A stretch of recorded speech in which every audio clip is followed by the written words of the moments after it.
हम अपना सारा बल पराक्रम जब हार जाते हैं, थक जाते हैं, तब हम एक बात कहते हैं कि भगवान ने इस काम को बिगाड़ दिया। अपना सामर्थ्य मिटने के बाद भगवान को याद न किया जाए, भगवान को याद करके फिर अपने सामर्थ्य को लगाया जाए। क्योंकि जीवन में पुरुषार्थ, 3 प्रकार के लोग होते हैं जो भगवान का भजन नहीं करते, जिनको परमात्मा से कोई लेना देना नहीं है। पहला व्यक्ति वो होता है जो पुरुषार्थी होता है, जिसके पास पुरुषार्थ का संबल है कि हम व्यापार कर रहे हैं, हम दुकान कर रहे हैं, हम बिजनेस कर रहे हैं, हम सफल हैं, हमारे पास पैसा है, तो हमको भगवान की क्या आवश्यकता।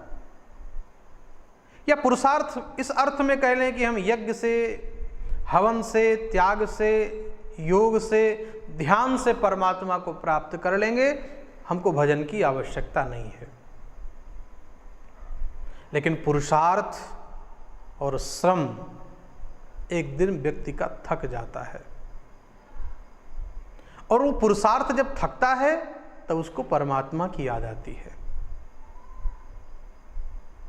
सबसे बड़ा पुरुषार्थी यदि कोई हुए हैं तो उनका नाम महाराज विश्वामित्र है। उनके जैसा पुरुषार्थी कौन होगा। क्षत्रिय वर्ण होने के बाद भी बिना मृत्यु के वर्ण नहीं बदला जा सकता, लेकिन ऐसा पुरुषार्थ महाराज विश्वामित्र का कि जिन्होंने अपने पुरुषार्थ के बल पर ब्रह्मर्षि का पद प्राप्त कर लिया। लेकिन पुरुषार्थ एक दिन घटता है, पौरुष बल एक दिन घटता है, और तब भगवान की याद आती है। विश्वामित्र महाराज को भी भगवान की याद आई। कब? जब पुरुषार्थ थक गया। तब मुनि बर मन कीन विचारा, ओ प्रभु प्रगट्यऊ हरनी मही भारा। पुरुषार्थ थक गया, अयोध्या आकर भगवान श्री राम की शरणागति को स्वीकार किया। तो पुरुषार्थी लोग जो भजन नहीं करते, उनका पुरुषार्थ भी एक दिन थक जाएगा। और दूसरे वो होते हैं भगवान का भजन नहीं करते, जिनको भगवान से कोई अच्छा मिल गया हो। क्योंकि यहां तो जितनी मति है, जितने मुंड हैं उतनी मति है, अपना अपना ज्ञान, अपनी अपनी भक्ति और अपनी अपनी उपासना है। तो जिनको भगवान श्री राम, भगवान श्री कृष्ण से अच्छा कोई मिल गया हो, वो भगवान का भजन नहीं करते, वो अपने उस रंग में रंगे रहते हैं। लेकिन उनका रंग भी बहुत दिन तक नहीं चलता है, एक दिन वो रंग भी उतर जाता है। और तीसरे प्रकार के लोग वो होते हैं जो मत्त होते हैं। मत्त का अर्थ है मदिरापान से आदमी मत्त होता है, धन के मद से मत्त होता है, वैभव से मत्त होता है, अपनी अवस्था से मत्त होता है, किसी भी प्रकार से मत्त हो सकता है। लेकिन वो मतवाला जब एक दिन उसका खुमार उतरता है, तब पता चलता है कि नहीं नहीं, ये मत्त तो नकली था। एक बड़ी प्रसिद्ध घटना है। एक राजा की सवारी आ रही थी, सामने एक मदिरापान किया हुआ व्यक्ति रोड पर खड़ा था। और आप सब जानते हैं कि मदिरापान करने वाले रोड पे ही खड़े होते हैं प्रायः। तो राजा के सैनिकों ने कहा कि हट जाओ, महाराज की सवारी आ रही है और इधर से हट जाओ।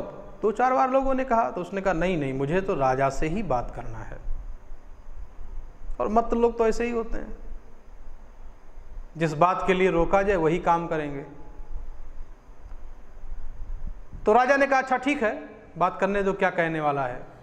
सामने खड़ा हुआ वो, और उसने कहा कि आप जिस सवारी पे बैठे हो, जिस हाथी पर बैठे हो, इसकी कीमत कितनी है? तो राजा ने कहा कि अभी इससे बोलने लायक नहीं है, क्योंकि ये मत्त है, ले जाओ इसको, घर छोड़ के आओ।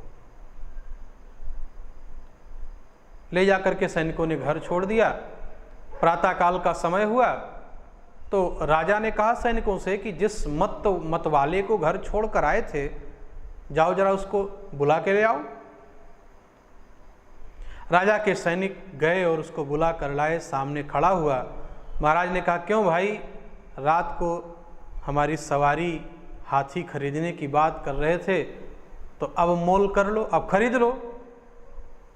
उसने कहा, क्षमा करिए महाराज, वो खरीदने वाला जो था ना, वो तो रात को ही चला गया, मैं नहीं बोल रहा था। वो मेरा जो मद्यपान जो मैं किया था, जो मेरा नशा था, वो बोल रहा था।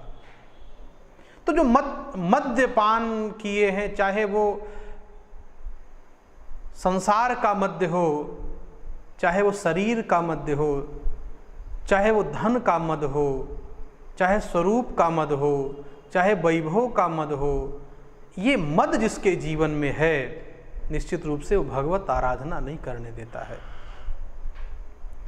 हम परमात्मा की कृपा को आगे करके और स्वयं पीछे बन जाएं। दास भाव इसी को कहते हैं। भगवान के जो भक्त हैं, जब अपना परिचय देते हैं तो यही कहते हैं, दासानुदासो भवतास्मि भूया। मैं दास भी नहीं, दास का भी दास बन जाऊं। उनके चरणाश्रित यदि हम हो जाएं, तभी हमारे जीवन में परमात्मा की प्राप्ति होगी, इस बात की आस जग जाएगी। लॉकडाउन के इस समय में ये अवसर है हम सब के लिए कि हमारा प्रेम परमात्मा से, हमारा संबंध परमात्मा से हो, क्योंकि आप सब जानते हैं कि संसार के संबंध थोड़े दिन रहने वाले हैं। संसार के संबंध बहुत दिन तक नहीं है। हम कितना भी प्रयास करें, दुनिया में सबको सुखी नहीं रख सकते हैं।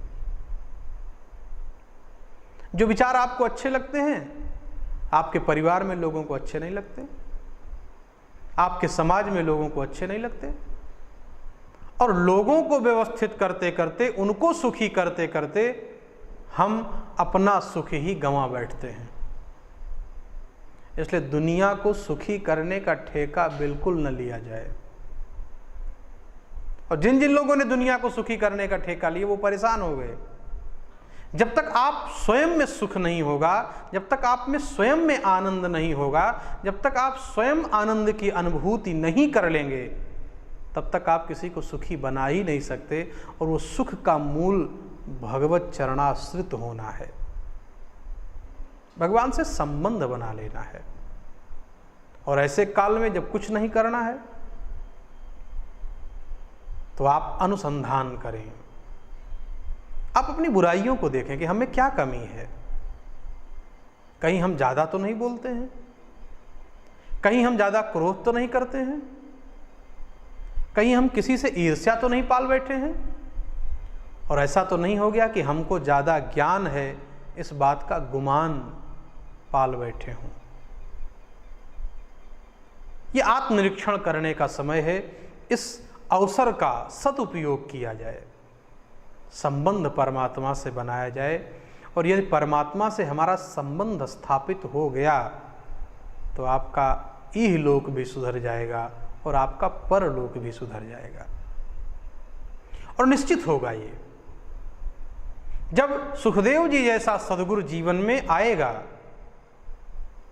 तो परीक्षित जिनकी मुक्ति हुई, और मुक्ति के मूल में कारण यह है कि उनके जीवन की जो गलती है, जो अपराध है, उसको उन्होंने स्वीकार कर लिया।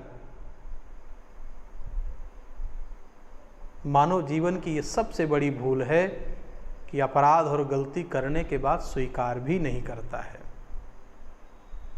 हम स्वीकार करें इस बात को और स्वीकार करना सीखें। प्रणाम करना सीखें। कुछ बातें हमको सीखनी होगी, प्रणाम करना सीखें। और प्रणाम करने से क्या होगा? बोले प्रणाम करने से आपके जीवन का अहंकार शिथिल होगा। आप सबको प्रणाम करें, जरूरी नहीं स्पर्श करके, दूर से प्रणाम करें। मंदिर को प्रणाम करें, अपने बड़ों को प्रणाम करें। प्रणाम करने से आपके जो अहमता जो आपकी बढ़ रही है, जैसे ब्लड प्रेशर बढ़ता है, ऐसे आपकी अहमता, ईगो आपका बढ़ रहा है, वो प्रणाम करने से धीरे धीरे नीचे आएगा। इसलिए वो स्वामी तुलसीदास जी महाराज ने इसी अर्थ में कहा, सी राम मैं सब जग जानी, करहूं प्रणाम जोर जुग पानी। सृष्टि के प्रत्येक कण में परमात्मा व्याप्त है, ऐसी हमारी दृष्टि हो। हम केवल मंदिर में परमात्मा को देखें, हम एक वस्तु में और एक जगह परमात्मा को देखें, ऐसा नहीं है। हम तो घट घट में उस परमात्मा को अनुभूत करें, उस घट घट में उस चेतना को जाने। और निश्चित रूप से जिस दिन ये हमारे जीवन में आ जाएगा कि घट घट की चेतना में परमात्मा विराजमान है, तो हमसे पाप नहीं होगा। फिर हम ब्रह्म को दृष्टा मान लेंगे।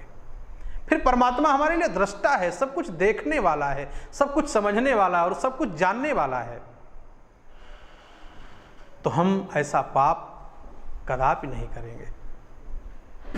हमें तो ऐसा लगता है कि 10 मिनट हमने पूजा कर लिया, भगवान की पूजा हो गई, और फिर हम संसार के कार्यों में रम जाएं, परमात्मा नहीं देख रहे हैं। भगवान हर जगह व्याप्त है, सब देखते हैं। और ये भी देखते हैं कि अपने कर्म में प्रवृत्त होकर क्या कभी एक बार उनको याद करते हो या नहीं करते हो। और उस प्रवृत्ति में भी एक बार याद कर लो, अपने कर्म को ईमानदारी पूर्वक करते हुए, और एक बात कहते रहो, हे नाथ मैं आपको कभी न भूलूं, हे करुणा के सागर कभी कदाच मैं जीव हूं, सुख आता है तो फूल जाता हूं, दुख आता है तो दुखी हो जाता हूं, हो सकता है कि मैं तुमको न याद कर पाऊं, तो कभी कभी इस अकिंचन दास को आप ही याद कर लिया करो, कभी कभी आप याद कर लिया करो। और जब जीवन में ठोकर लगता है ना, तो ये परमात्मा की चेतावनी होती है।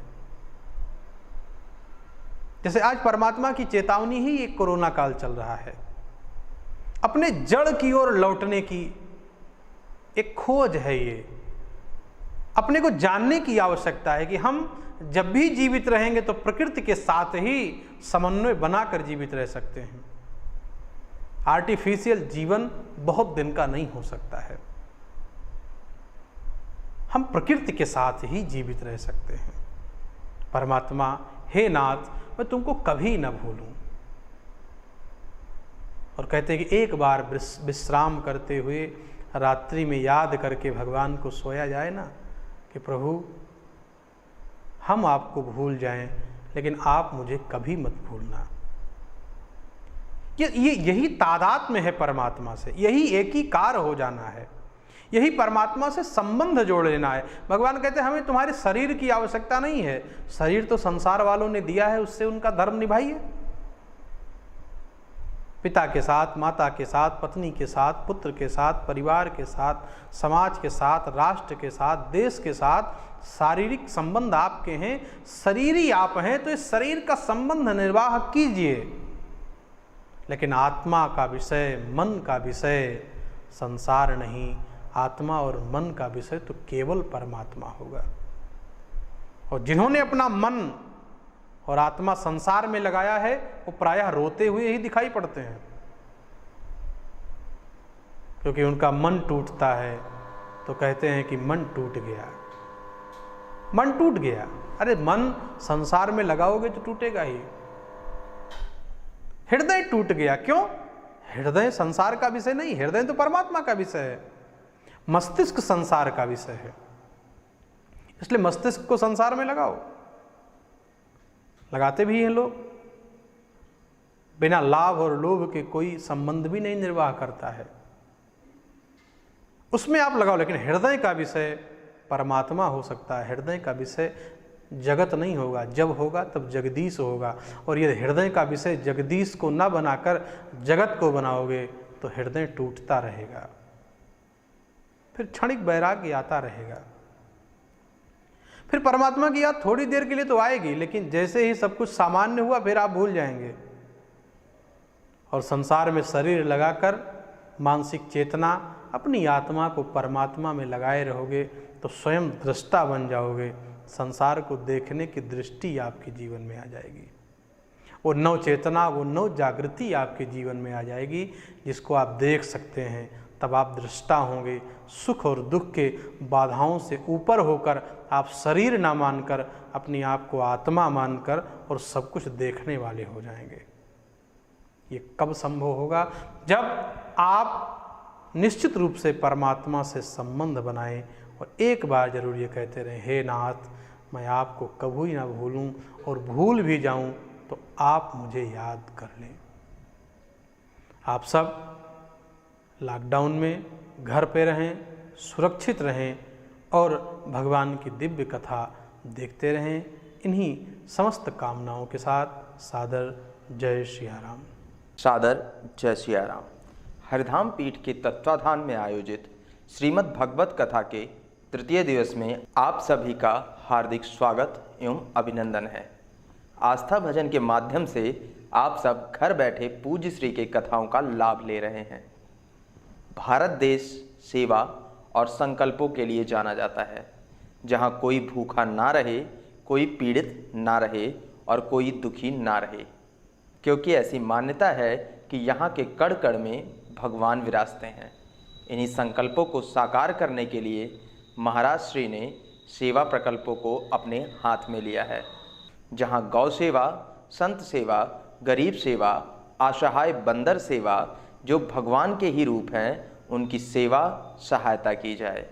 आप सब भी महाराज श्री के इस प्रकल्प में सहभागी बनकर समाज कल्याण में अपना योगदान सुनिश्चित करा सकते हैं और ये सब आपकी दान राशि से ही संभव है।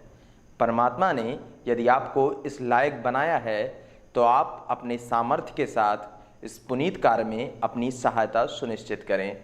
हमारे इन्हीं संकल्प कार्यों से प्रेरित होकर हमारे कुछ दानदाताओं ने हमें कुछ दान राशि प्रेषित की है।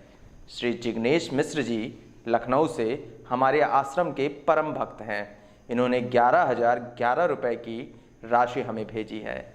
कपूरी सविता जी झांसी से 1100 रुपये की दान राशि, परमानंद महंती जी उड़ीसा से 1100 रुपये की दान राशि, अभिजीत गुप्ता जी विरार मुंबई से 5100 रुपये की दान राशि, सरोजनी देवी जी लखनऊ से 2100 रुपये की दान राशि, मुकेश पांडे जी सुल्तानपुर से 2100 रुपये की दान राशि, संदीप महेश्वरी जी गुजरात से 5100 रुपये की दान राशि प्रदान की है।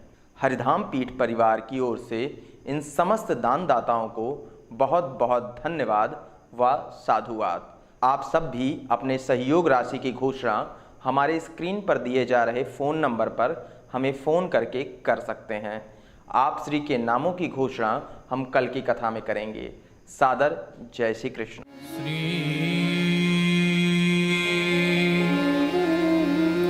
राधा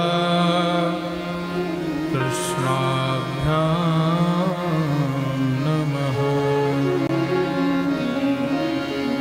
श्री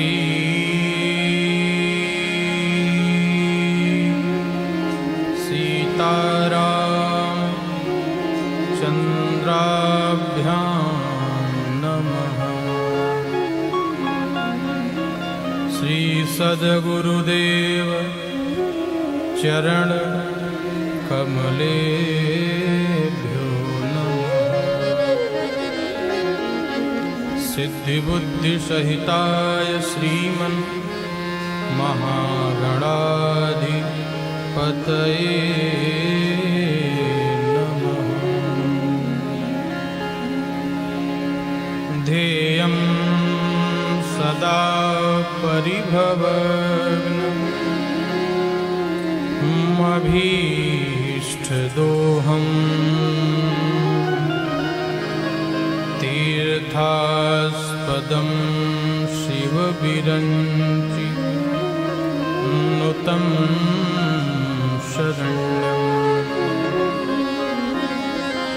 मृत्यादिहं प्रणतपाल भवाब्धिपोतम्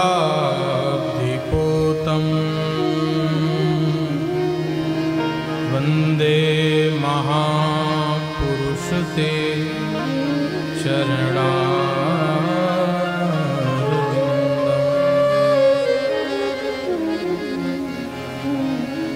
बंसी विभूषितकरान् नवनीरदाभा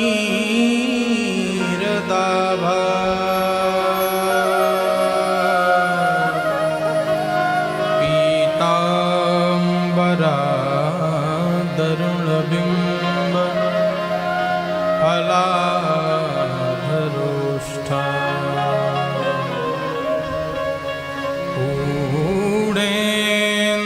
सुन्दरमुखा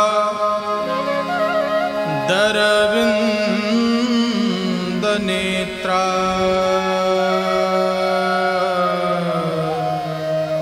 कृष्णात् परं किमपि तत्त्वमहं न जाने।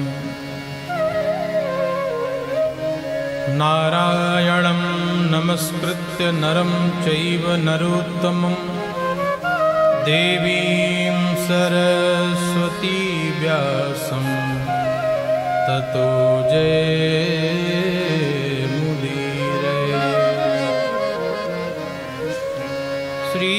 श्रीसीतानाथ समारम्भां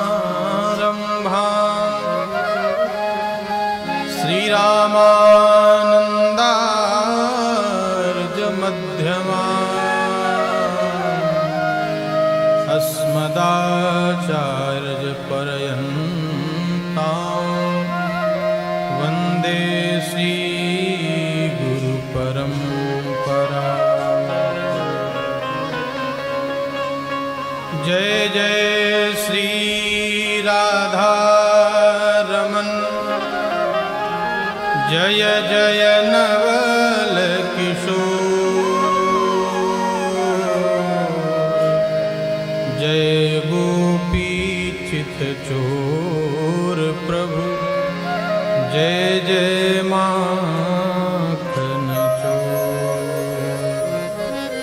बोलिए श्रीमद् भागवत महापुराण की जय हो। बाल कृष्ण लाल की जय हो। श्री सीतारामचंद्र महाराज की जय हो। सद्गुरुदेव महाराज की जय हो। जय जय श्री राधे श्याम। परम मंगलमयी भगवान श्री कृष्णचंद्र महाराज की साक्षात वांगमयी प्रतिमूर्ति श्रीमद् भागवत महापुराण के तृतीय दिवस की इस पावन वेला में हम सब लोग समवेत रूप से उपस्थित होकर भगवान की दिव्य लीलाओं से अभिषिंचित हो रहे हैं।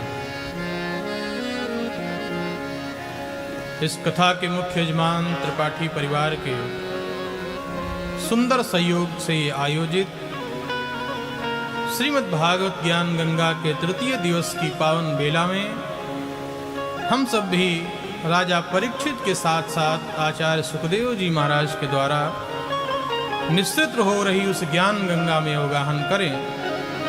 आइए उससे पूर्व भगवत नाम संकीर्तन का आश्रय हम सब मिलकर के लेते हैं और तत्पश्चात भागवत की ज्ञान गंगा में हम सब मिलकर के अवगाहन करते हैं। बोलिए वृंदावन बिहारी लाल की जय हो। जय राधे श्री राधे राधे राधे गोविंद श्री राधे। जय राधे श्री राधे राधे राधे गोविंद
श्री राधे जय राधे श्री राधे राधे राधे गोविंद श्री राधे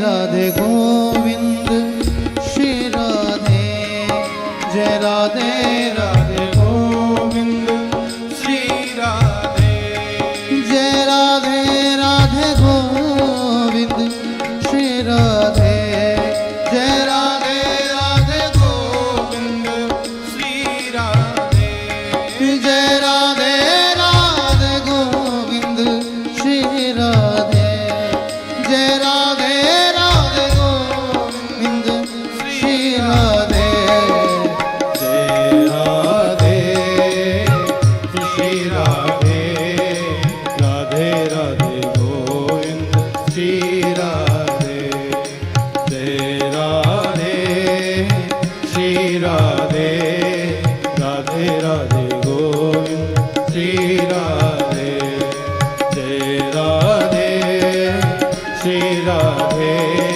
राधे राधे गोविंद श्री राधे जय राधे राधे गोविंद श्री राधे जय राधे राधे गोविंद श्री राधे जय राधे राधे गोविंद श्री राधे जय राधे राधे गोविंद श्री राधे जय राधे श्री राधे राधे राधे गोविंद श्री राधे जय राधे श्री राधे राधे राधे गोविंद श्री राधे जय राधे श्री राधे राधे राधे गोविंद श्री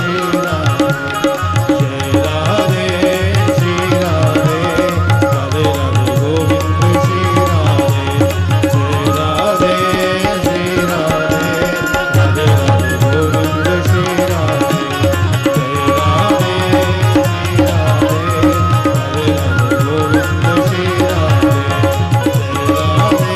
श्री राधे राधे राधे गोविंद श्री राधे जय राधे श्री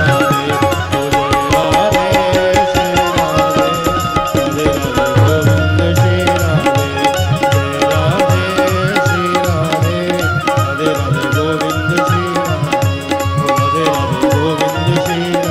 राधे राधे गोविंद श्री जय राधे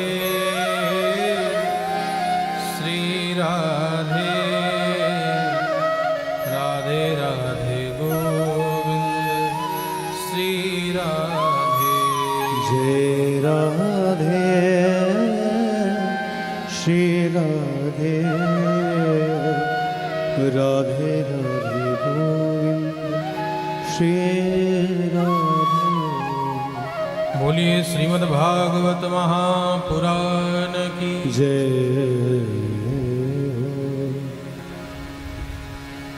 परम मंगलमयी श्रीमद् भागवत महापुराण के अंतर्गत तृतीय दिवस की पावन बेला में हम सब संवेद रूप से उपस्थित हैं।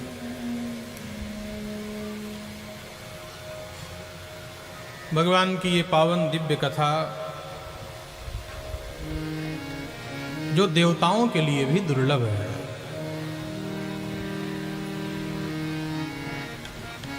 ऐसी पावन कथा जिसका नाम श्रीमद् भागवत है।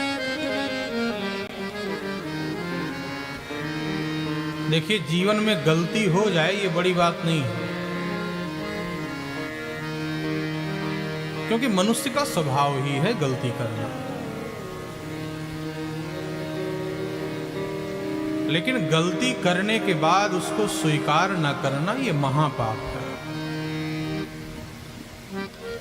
क्योंकि मानव से तो अपराध होता ही है, क्योंकि नाम ही उसका मनुष्य है। मनुष्य अपनी गलतियों से सीखता है। लेकिन समस्या तब पैदा हो जाती है जब वो अपनी गलती को स्वीकार नहीं करता है। यहां राजा परीक्षित से गलती हुई, संत का अपराध उन्होंने कर दिया, तो उनको उस अपराध का बोध हो गया। और जब इस बात का ज्ञान उन्हें कराया गया कि आपको श्राप लग गया है, आज के 7वें दिन आपकी मृत्यु हो जाएगी, तो राजा थे, उन्होंने प्रतिकार नहीं किया। आज का आदमी होता तो जाता महाराज के पास, बातचीत करता, क्यों दिए श्राप, क्या बिगाड़ा था हमने, और एक छोटी सी गलती का इतना बड़ा श्राप। लेकिन एक शब्द, किसी से ना कोई बात ना कोई चीज, मुझसे अपराध हुआ है, सो मृत्यु का वर्ण करने के लिए गंगा के तट पर बैठ गए। चक्रवर्ती राजा हैं। क्यों? क्योंकि उनको अपने अपराध का बोध हो गया। कदाचित हमसे भी गलती हो जाए, आप उसको स्वीकार कर लेंगे तो हो सकता है कि हमारे भी जीवन में कोई सुखदेव जैसा संत आ जाए और हमारे भी जीवन को सुधार दे। गंगा के पावन किनारे पर विराजमान हैं, चारों तरफ ऋषि, महात्मा, संत, ज्ञानी जन, प्रबुद्ध जन बैठकर ये विचार कर रहे हैं कि 7 दिन में मरने वाले के लिए क्या करना चाहिए। और वास्तव में जो ये मृत्यु है ना, ये अबूझ पहेली है।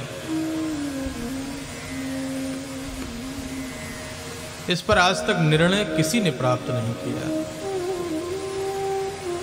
ये मृत्यु क्या है, आदमी मर के कहां जाता है, किस दुनिया में जाता है।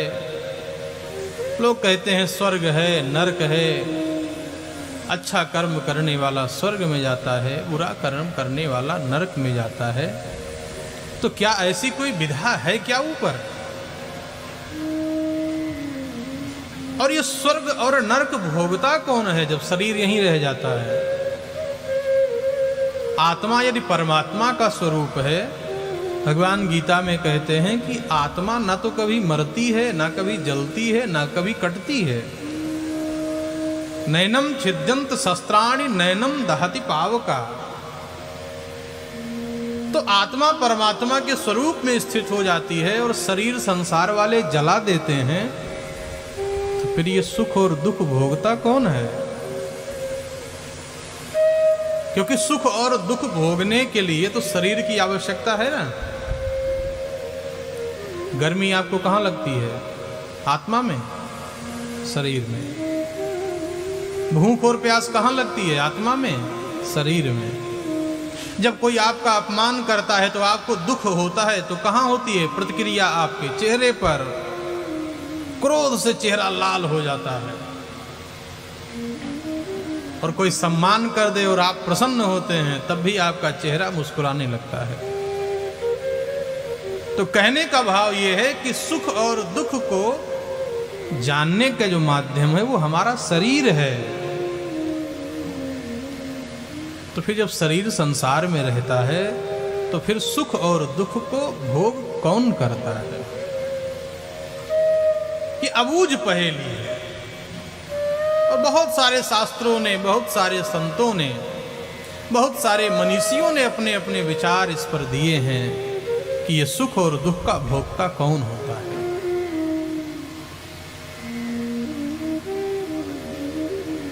सारी व्यवस्थाओं का परित्याग करके एकाग्र मन चित्त होकर के गंगा के किनारे बैठे हैं, सुखदेव महाराज का आगमन हुआ है। अब बिना बुलाए आगमन हुआ है, ना कोई निमंत्रण दिया गया, ना तो पूछा गया, ना तो किसी बुलाने के लिए भेजा गया। जब आपकी साधना और आपकी पूजा पुष्ट हो जाती है तो फिर संत कृपा करने स्वयं पधारते हैं। तत्राभवत भगवान व्यासपुत्रो बभूव। साक्षात व्यास के पुत्र व्यासनंदन आचार्य सुखदेव जी महाराज आज परीक्षित के यहाँ अनाहूत बिना बुलाए पधार गए और आकर के सम्मुख विराजमान हो गए। अर्चन बंदन पूजन किया। महात्माओं ने कहा, परीक्षित तुम्हारी मृत्यु अब महोत्सव बन जाएगी, क्योंकि ये महात्मा किसी के द्वार पर गोदोहन काल से लेकर ज्यादा कभी नहीं रुकते और कहते हैं कि एक गाय को लगाने में 3 से 5 मिनट का समय लगता है। उससे ज्यादा देर तक किसी द्वार पर सुखदेव जी महाराज रुकते नहीं हैं। और आज बिना बुलाए आपके द्वार पर सुखदेव जी पधारे हैं तो निश्चित रूप से अब तुम्हारा कल्याण हो जाएगा। अर्चन पूजन वंदन करने के बाद आचार्य सुखदेव ने कहा कि राजन, क्या जानना चाहते हो?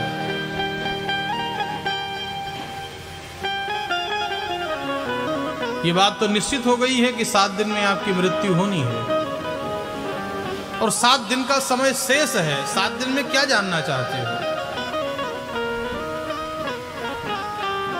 साधारण मनुष्य को 7 दिन का समय मिल जाए तो क्या क्या करेगा? जितनी दुनियादारी है सब सोचेगा 7 दिन में समेट लिया जाए। और एक बात याद रखना, जितना तुम समेटने का प्रयास करोगे उतना ही तुम्हारे हाथ से छूटता जाएगा और जितना तुम छोड़ते जाओगे उतना तुम्हारे हाथ में आता जाएगा। आप कहोगे प्रमाण क्या है? पति देव लोग विवाह करते हैं, पूरा भरण पोषण करते हैं, जिंदगी चलाते हैं, लेकिन माताएं उनको स्वामी नहीं कहती हैं। और जिन संतों ने घर परिवार छोड़कर महात्मा बन गए उनको लोग स्वामी जी कहते हैं। इसका अर्थ ये है कि हम जितना पकड़ने का प्रयास करेंगे वस्तुएं हमारे हाथ से उतनी छूटती जाएंगी और जितना छोड़ने का प्रयास करेंगे वो हमारे पास आएगा। राजन, 7 दिन का समय है, जानना क्या चाहते हो? वास्तव में जब परीक्षित जैसा श्रोता हो जाए ना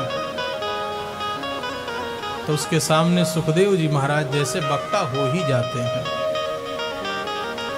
इस दुनिया में वक्ता मिलना कठिन नहीं है, श्रोता मिलना कठिन है। वक्ता तो एक से एक है, ज्ञान देने वाले तो एक एक से हैं, लेकिन ज्ञान लेने वाला भी तो होना चाहिए। और जितना श्रेष्ठ वक्ता होना चाहिए उतना ही श्रेष्ठ श्रोता भी होना चाहिए। पता चले श्रोता नहीं है, वो तो सोता है। कथा में आया बढ़िया और सो गया 3 घंटे। हल्ला बचा, प्रसाद लिए और घर चले गए। क्यों भाई, कथा सुने? अरे बड़ा आनंद आया। क्या आनंद आया? बोले घर में थोड़ा शोरगुल रहता है ना, यहाँ सोने में बड़ा मजा आता है। तो सोता नहीं बनना है, श्रोता बनना है। कैसा श्रोता? परीक्षित जैसा। हाथ जोड़कर परीक्षित महाराज ने कहा, प्रभु बस एक प्रश्न पूछना है। अतः पृच्छामि संसिद्धिं योगिनां परमं गुरुं पुरुषस्य यत्कार्यं म्रियमाणस्य सर्वदा। म्रियमाणस्य सर्वदा, ये मरने वाले लोगों को क्या करना चाहिए? और खासकर उन मरने वालों को जिसको जल्दी मरना है। बड़े प्रसन्न हुए सुखदेव जी। वाह, हमें तो ऐसा लगा था कि ये भक्त सामने मिलेगा तो पूछेगा कि अमर होने की कोई दवाई बताओ। या ऐसे किसी भवन का निर्माण करो जिसमें तक्षक नाग ना आ सके, या कोई ऐसा अनुष्ठान हो कि तक्षक नाग के विष से हम अभय प्राप्त कर लें। लेकिन मृत्यु से बचने का उपाय नहीं पूछा, क्योंकि जानते हैं कि मृत्यु से बचना मृत्यु का उपाय हो ही नहीं सकता। आज तक बचा कोई? अच्छा, अगर बचे होते, हम लोगों की 5 पीढ़ियां आज जीवित होती तो क्या घर में खड़े होने की जगह होती? थोड़ी देर तक तो कष्ट होता है लोगों को, लेकिन एक ये क्रम है जो चलता रहता है, एक के बाद एक के बाद एक के बाद, ये जीवन क्रम है जो चलता ही रहता है। तो मृत्यु से जीतने का और मृत्यु से बचने का उपाय नहीं है, मरने वाले को करना क्या चाहिए, ये प्रश्न है।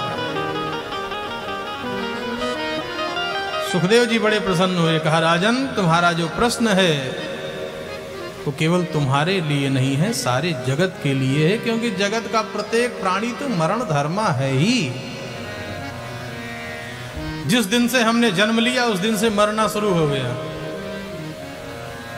1 साल के मरे, 2 साल, 5 साल, 15 साल, 25 साल, 50 साल, 55 साल। हमारा वास्तव में मरना उस दिन बंद होता है जिस दिन मर जाते हैं। जो जीवित है मर तो वो रहा है, जो मर गया वो तो जीवित हो गया। मृत्यु तो हमारी है, एक एक क्षण, एक एक पल, एक एक घड़ी, एक एक मुहूर्त, एक एक नक्षत्र, धीरे धीरे हम मृत्यु की ओर समाते जा रहे हैं। इससे बचे हम डर के नहीं, बचना नहीं है, इससे करना क्या है। कहा मृत्यु सर्वथा सत्य है राजन, और जल्दी मरने वाले को केवल एक काम करना चाहिए। तस्माद् भारत सर्वात्मा भगवान ईश्वरो हरि, श्रोतव्यः कीर्तितव्यश्च अस्मार्तव्यश्चता भयम्। जल्दी मरने वाले को राजन एक काम करना चाहिए, जो श्वास चली गई वो लौट कर नहीं आने वाली है, लेकिन जो श्वास जा रही है वो खाली न जाने पाए। जब हम भजन करना प्रारंभ करते हैं ना, तो पहले तो माला से भजन करते हैं। माला जो है वो भक्ति की प्राइमरी है, और धीरे धीरे भजन जब बढ़ने लगता है ना, तब माला